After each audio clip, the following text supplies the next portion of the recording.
In Hertfordshire, this is one of only 200 rare chalk rivers in the world.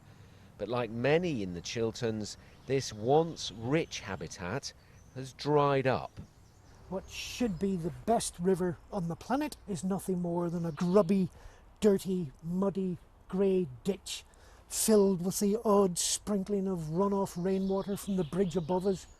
Fergal Sharkey, the former musician, says decades of water companies taking and over-abstracting water has pushed chalk streams over the edge. This river should be full of wild brown trout.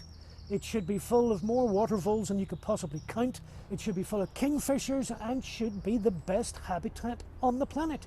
It's not. We've got a muddy, grassy ditch driven by incompetence. Most chalk streams in the world, like this one in Hampshire, are in England, and there are many in the Chilterns. They emerge from chalk aquifers and have very pure water. Here in the Chilterns, it's very different. It's about 3 years since any meaningful water came over this weir. There's been a dribble, you can see a few sticks and debris that have come over with the odd thunderstorm, but other than that there's no chalk stream here at all. It's terrible, and to think there's another 11 kilometres like this and dry further upstream, it's absolutely shocking. Campaigners now want water companies to introduce restrictions on water use and drive down demand for water. And they also say climate change is having an impact. Climate change is also reducing the recharge window for the chalk aquifer.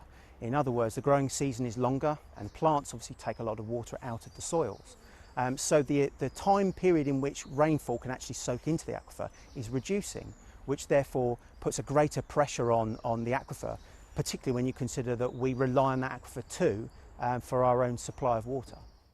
The Environment Agency, which regulates abstraction, says it has to balance supply and the environment.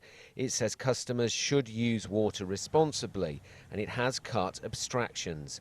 But campaigners say much stronger action is needed to stop this chalk stream crisis. Tom Edwards, BBC London News.